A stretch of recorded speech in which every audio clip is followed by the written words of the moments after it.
E agora o tema é Desafios nas políticas de Estado para a primeira infância, orçamento e intersetorialidade. Para mediar esse painel, eu chamo aqui à frente o gerente de conhecimento aplicado da Fundação Maria Cecília, Eduardo Marino.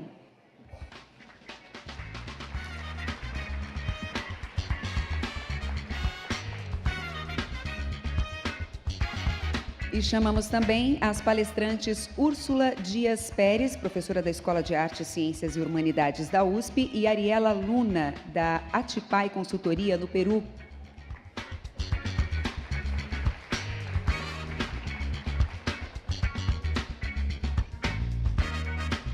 Com a palavra o nosso moderador, Eduardo Marino.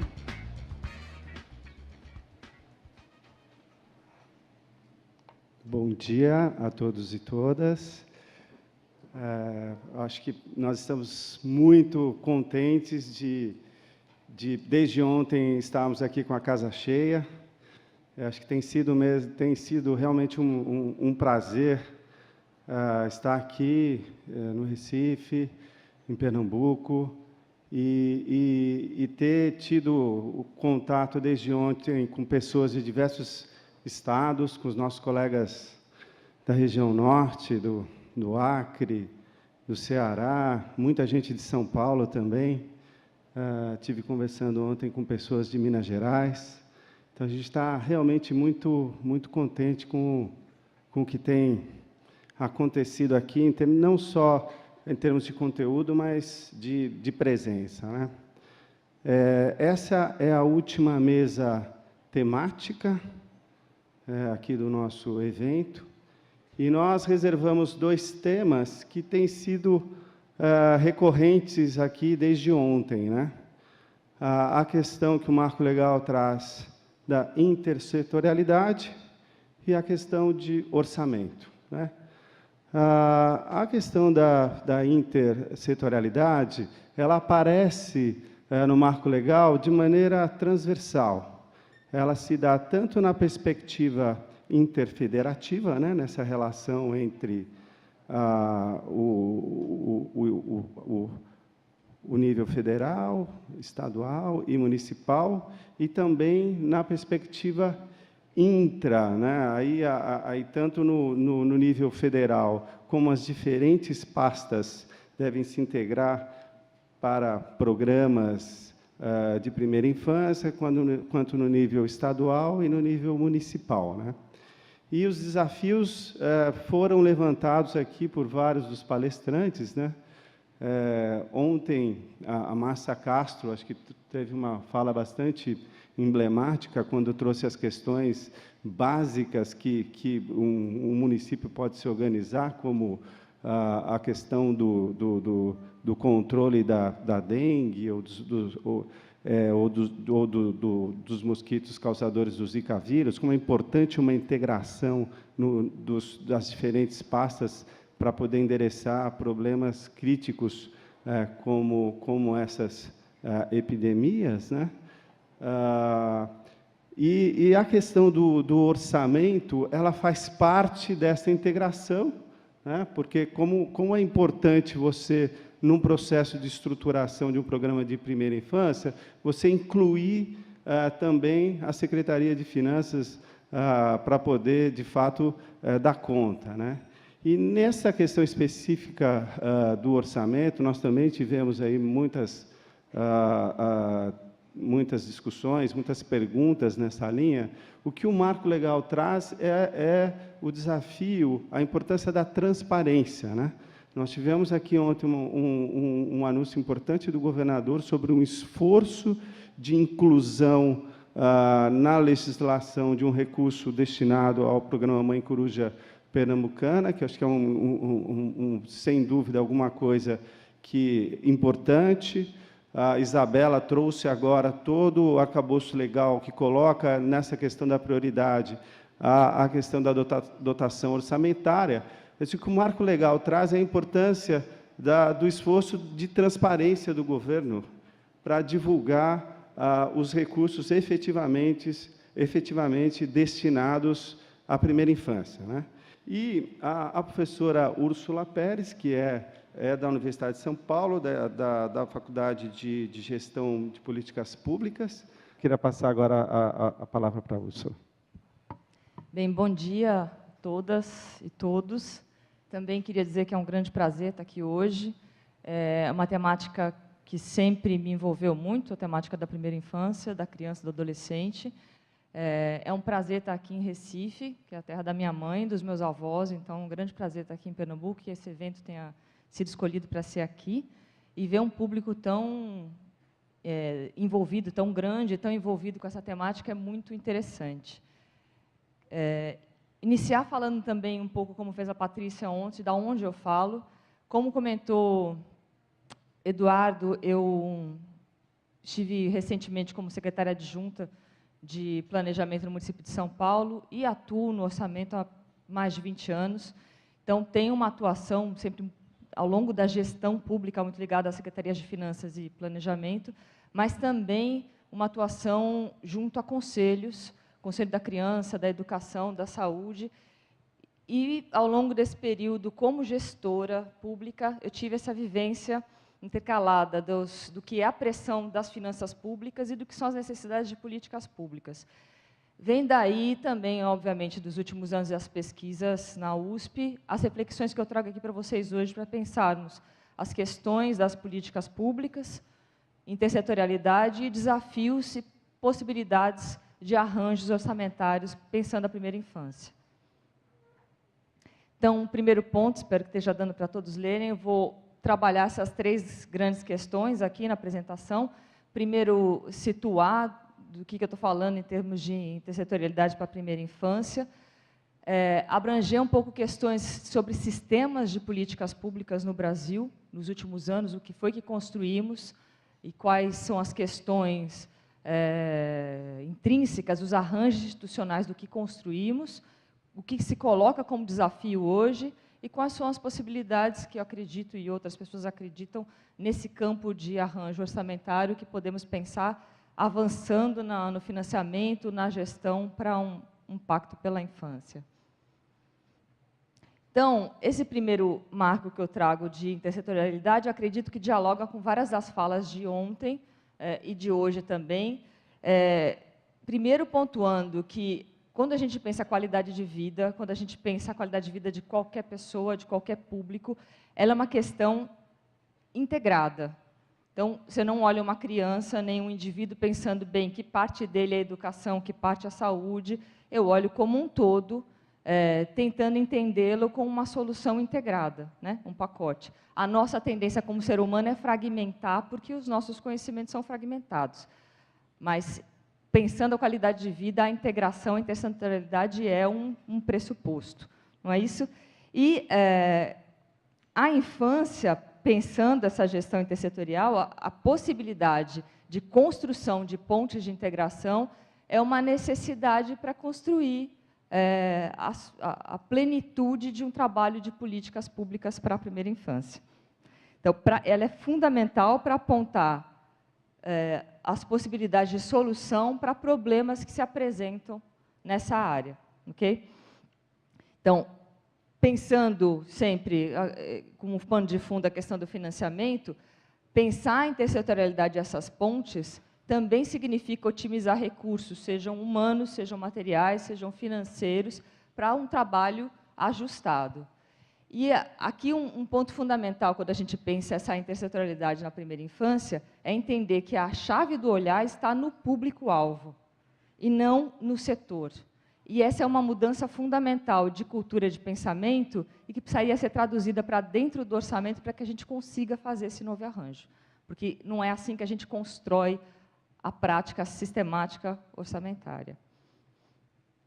Bem, pensando políticas públicas no Brasil, é importante a gente dimensionar o que foi que construímos desde a retomada democrática nos anos 80, a Constituição de 88 como marco, em termos de grandes sistemas de políticas públicas até este ano, né? Até o tempo presente. Então, é importante lembrar que a gente avançou sistematizando de forma federativa 3 grandes áreas. né? Então, sistematizamos políticas públicas, mas não foram todas as políticas públicas. Foram, em especial, 3 grandes áreas, educação, saúde e assistência. E é importante pensar que essa sistematização não foi linear, ela se deu em movimentos diferentes, em tempos distintos e com arranjos políticos e institucionais diferentes. Por quê? Porque são campos de atuação de comunidades, com históricos distintos, com organicidades distintas, com apoios políticos diferentes. Então, ainda que eu possa dizer hoje que eu tenho 3 grandes sistemas de educação, saúde e assistência, eles são diferentes entre si, e essas diferenças vão se posicionar na forma de implementação das políticas públicas nessas 3 grandes áreas. Okay? Então, as áreas pioneiras vão ter uma diferenciação no quanto elas conseguem acumular de recursos, de pessoas e até de prioridades em termos de gestão e de orçamento. Algumas outras áreas sequer chegaram ainda a ser sistematizadas, né? Por exemplo, a gente não pode dizer que a gente tem hoje um grande sistema de políticas de habitação, como também não podemos dizer que temos um grande sistema de políticas de cultura ou de esporte. Essas são áreas que a gente sequer chegou a sistematizar de forma federativa, como a gente fez nas 3 primeiras. Então, as 3 grandes áreas, educação, saúde e assistência, têm aí, hoje, no Brasil, 3 grandes sistemas com uma chave comum importante, que é a municipalização. Esses 3 sistemas foram construídos numa abrangência de relação federal-municipal, que passa pelos estados, ou seja, tem uma distribuição de tarefas entre União, estados e municípios, definição de recursos, e de práticas comuns, tentando patronizar a atuação no território. São pontos comuns entre essas 3 grandes áreas, né, esses 3 grandes sistemas. Mas são bastante diferentes. A educação é o sistema, em termos de estruturação de financiamento, mais longevo, mais antigo, porque mesmo antes da Constituição de 88, a gente já tinha uma emenda que obrigava União, estados e municípios a aplicarem recursos de impostos em educação. Então, você tem ali nos municípios, pelo menos 25% é da área de educação. Então, é um tempo muito anterior, por exemplo, que a estruturação da saúde. Uma questão importante, a educação foi sendo estruturada, então, desde os anos 80, e com uma criação importante de fundos de repasse de recursos, que vocês conhecem, o Fundeb, e antes do Fundeb que tínhamos o Fundef, que era a priorização do ensino fundamental. Essa é uma questão importantíssima para entender muitas dos desafios que temos hoje na estruturação de recursos humanos do infantil. Por quê? Porque durante cerca de 10 anos priorizamos o ensino fundamental, que era a proposta e o objetivo daquele momento, da reforma de educação de 96, o que fazia com que, por exemplo, eu pudesse dar bônus para professores do ensino fundamental, mas não pudesse dar para os professores do ensino infantil. Isso até recentemente. Né? A mudança vem a partir de 2006, de forma consolidada em 2008 e 2009. Então, o Fundeb é uma ampliação para as outras áreas que inclui infantil, mas que ainda está em movimento. Os professores do ensino infantil tiveram uma dificuldade em termos de organização, de clima organizacional, por conta do histórico de financiamento do fundamental. Né? Então, isso no histórico de organização da educação, a gente foi criando o quê? Mecanismo de obrigatoriedade de recursos e também uma legislação de especificação de despesas. Ou seja, por um lado eu disse que tem recurso prioritário definido e obrigatório, e por outro eu disse o que pode e o que não pode gastar com esse dinheiro. Criei uma área protegida que eu chamo de educação, e digo, por exemplo, que despesas como assistência não podem ser pagas com dinheiro da educação, merenda não pode ser paga com esses 25% da educação, assistência odontológica não pode ser paga com recurso da educação.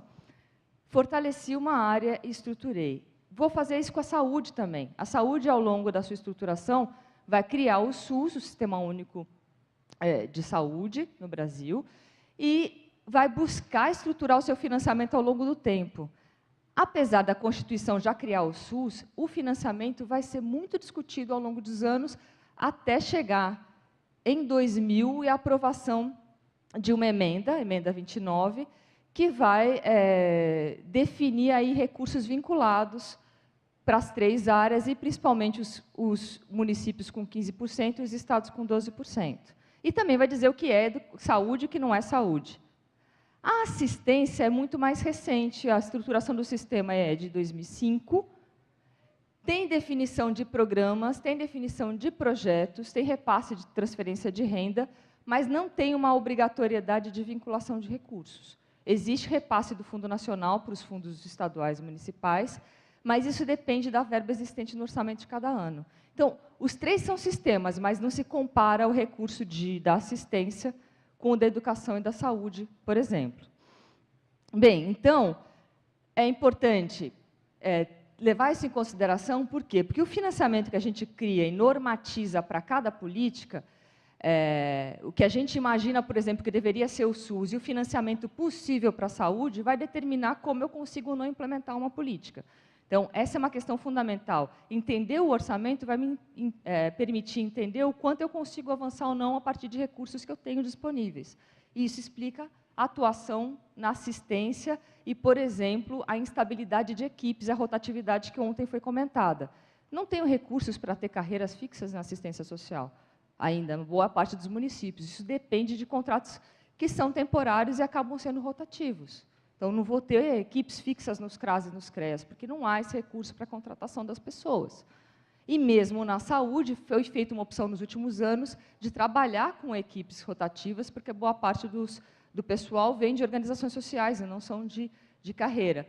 Essas dimensões têm a ver com o financiamento e a normatização que fomos fazendo, que é diferente da educação, que já é o maior corpo de funcionários que temos nos municípios. Bem, então, cada subsistema vai ter regras de gestão, de participação e de controle com as suas normas, os seus conselhos, a sua forma de operacionalizar, que é diferente entre si, que cria a possibilidade de negociação dentro desse sistema, os professores com suas regras de controle, com as suas áreas jurídicas e políticas, que vão, de certa forma, criando uma setorialização com verticalização. Uma verticalização porque tem um eixo da União para o município, então um eixo vertical, federativo. E também cria uma setorialização porque eu fortaleço uma área e crio regras protetivas para ela, porque, é claro, dentro daquela comunidade eu quero proteger aquela área para que ela seja fortalecida. Isso é importante para a área, mas, pensando aqui em conjunto, vocês entendem que isso, de certa forma, vai criar um desafio maior para criar pontes entre cada um desses sistemas e construir políticas que são comuns da educação, da saúde e da assistência. Ok? Então, essa verticalização e essa setorialização vão trazer um desafio maior na hora de pactuar prioridades que transbordam, ultrapassam esses núcleos. Como é que eu vou negociar aquilo que está para fora desses três sistemas? Como serão os processos de cessão? Quem cede o quê? Como é que eu faço isso? Então, eu tenho um terreno que tem uma OBS construída. Eu posso construir um CRAS nesse terreno? Se a assistência pagar, tudo bem. Então, eu vou alugar um recurso, eu tenho um recurso da saúde para alugar um OBS, mas eu não tenho recurso para alugar o CRAS. Eu vou fazer o CRAS num lugar que não tem nada a ver com o OBS, que é o mesmo público de atuação. Eles deveriam estar, de repente, no mesmo prédio, porque eles atuam com as mesmas famílias, com as mesmas crianças. Né? Então, são questões importantes que a gente tem que pensar como é que a gente consegue atuar e pactuar prioridades sem ferir as regras que criamos. Para não dizer de outros setores, ok? Eu trouxe aqui alguns dados nacionais, depois eu vou falar também um pouquinho de São Paulo. Vocês vejam que tem aqui algumas áreas sociais e são uma evolução de recursos de 95 até 2015.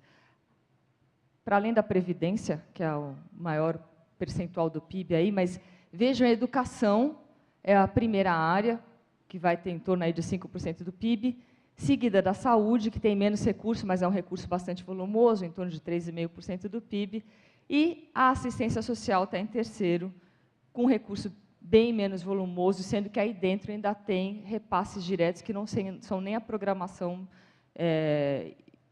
específica de projetos em assistência social, tá? Em torno de 1,4% do PIB.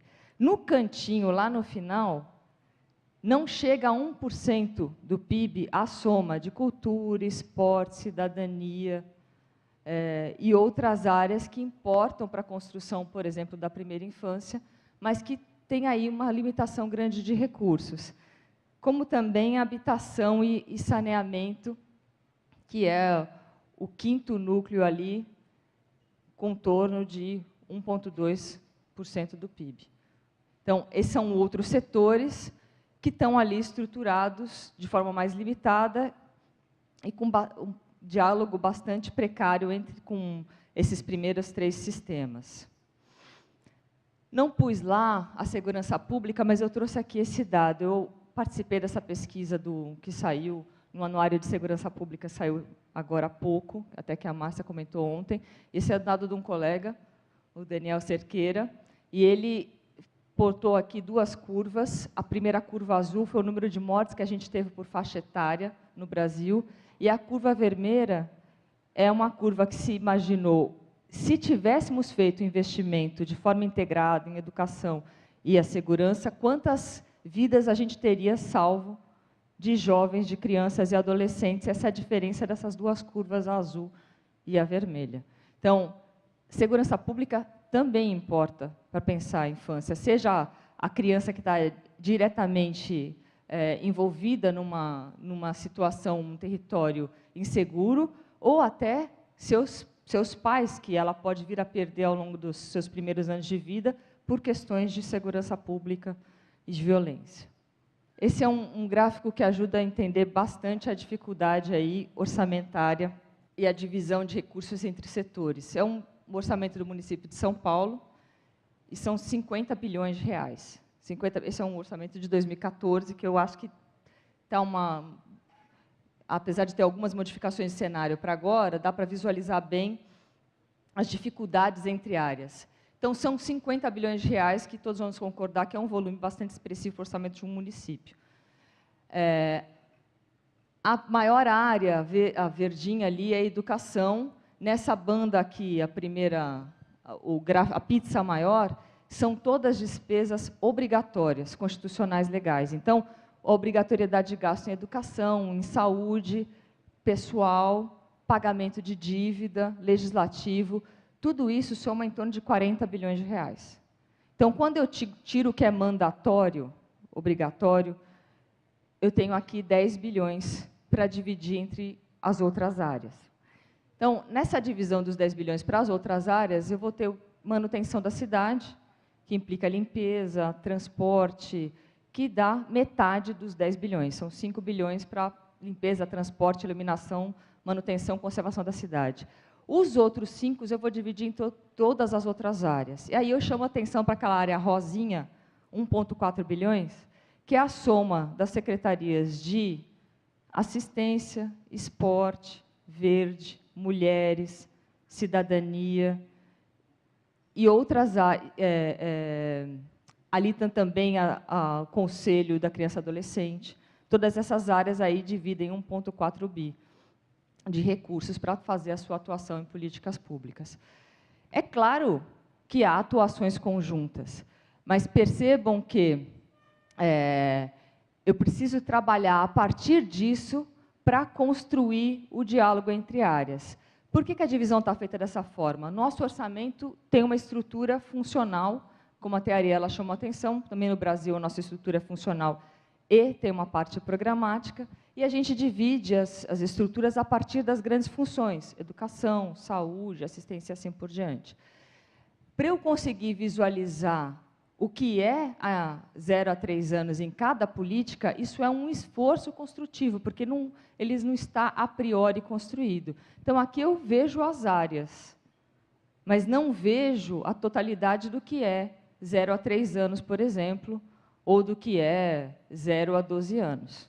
Né? Eu consigo ver, por exemplo, a subfunção educação infantil, mas vou ter que dissecar o que está dentro da educação infantil, o que é projeto de creche e manutenção de creche e assim por diante. Então, é um processo construído, porque o nosso orçamento está focado na finalidade e não no público-alvo. Okay? Uma dimensão a mais dessa dificuldade, como comentou o Eduardo, esse é o crescimento das despesas, eu peguei aqui um substrato de municípios do Estado de São Paulo, dessa área, atuação em comércio, serviços e construção civil, a média de crescimento das despesas correntes foi mais de 120% ao longo dos últimos 11 anos. O que aconteceu? A gente cresceu nos últimos 11 anos. Os municípios cresceram fortemente até 2014, né? Com o crescimento de receita que possibilitou o crescimento de despesa. Cresceram, principalmente nas áreas estruturantes, educação e saúde, mas em outras também, porque as receitas estavam crescendo. Nos últimos 24 meses, o que aconteceu? As principais receitas dos municípios começaram a cair. Dá para vocês verem, a curva azul é o decréscimo do ICMS. 13% real em 24 meses. O Fundeb cai ali também em torno de 8%, assim como o Fundo de Participação.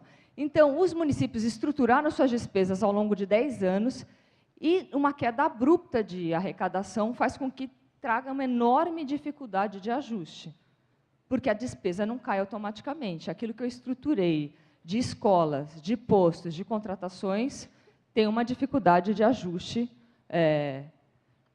Já vou terminar, 2 minutinhos.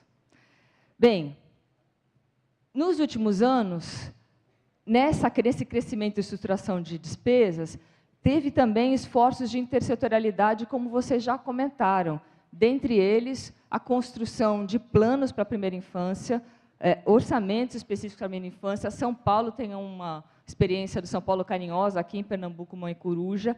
São esforços integradores, com aquela dificuldade de áreas que eu comento, buscaram integrar as equipes e conseguem fazer uma integração, mas é programática, não é mandatória, não é sistêmica. Se ela não for mandatória e não for sistêmica, ela vira uma programação que pode acabar e não ter continuidade, e ela não se alastra por todo o governo. A discussão que eu faço aqui é que, para que a gente mude essa situação e tenha, de fato, prioridade na primeira infância, seria necessário construir a intersetorialidade, buscando algumas alterações fundamentais, pensando no orçamento. Primeiro, inverter a lógica, construir o sistema de políticas públicas focado no público-alvo, e não simplesmente na finalidade. Então, eu teria que reconstruir o orçamento pensando, para quem eu trabalho? Qual é a finalidade do meu resultado? É a criança, então eu tenho que focar no público-alvo, e isso tem que ser determinante para todas as políticas públicas e dotações. Conseguir trazer isso para a visualização no orçamento. Então, eu ganho transparência e accountability e eu redireciono a minha forma de trabalhar. Todo mundo vai trabalhar a partir de cada área, mais para a criança. Isso vai me permitir diálogo entre áreas, repensando a formação. Então, não só o economista tem que dialogar com as outras áreas, mas também o educador com o urbanista, o geógrafo com o médico, e todo mundo trabalhar em conjunto, pensando o território e como construir o território pensando a criança, como construir a política no território pensando a criança. Isso não é um trabalho pequeno, mas é um bom desafio de construção, com o recurso que a gente tem, ajustando e se preparando para crescer sempre, né? Mas a partir do que temos hoje. Integrar áreas, trabalhar em conjunto. Um exemplo importantíssimo para vocês verem a dificuldade de diálogo. A gente tem o Conselho da Assistência Social e o Conselho da Criança e Adolescente. Os dois atuam na mesma área, que a priorização é a criança. Eles estão apartados, pouquíssimo diálogo, gente. Um tem recurso de financiamento do Fundo Nacional, o outro tem recurso de destinação de impostos. Trabalham em projetos diferentes, a maioria das vezes, e são públicos idênticos, né? Integrar esses públicos. Fazer a integração de uma forma melhor da coprodução, ou seja, o Estado está trabalhando com organizações sociais que atuam com esse público. A rede precisa ser controlada e integrada de uma forma adequada, reduzindo a rotatividade e aumentando a relação dessas organizações com o público, com a política pública. Né? É importantíssimo o trabalho das organizações, mas a pauta tem que ser da política pública integrada entre todas as áreas, não entre todas as organizações. Espero que eu esteja sendo clara no que eu estou falando. Essa é uma função primordial para a coprodução também ser focada no público-alvo. Enfim, compartilhar informações, banco de dados. A caderneta da infância é uma proposta fundamental para isso. E fazer o debate coletivo e participativo o tempo todo, uma coletividade abrangente desses sistemas, com parâmetros programáticos definidos, ou os indicadores definidos antes, como proposto aqui na experiência do Peru, é prioritário. E, por fim, unidade de gestão. Precisa ter uma unidade de gestão que seja ligada à autoridade política para que isso possa ser feito. Se não tiver essa unidade de gestão, vai desarticular em 2, 3 anos. Então, uma unidade que foque na primeira infância. Com uma unidade metodológica, como é que isso vai ser feito? Se é para comparar, tem que ter padronização entre áreas, entre municípios, entre estados. Ok? E, por fim, essas diretrizes todas amarradas num pacto pela infância, acho que a gente conseguiria mudar a chave de dizer que o orçamento é o problema para dizer que o orçamento é o meio, a solução para chegar nesse pacto pela primeira infância. É isso, gente. Desculpa a demora.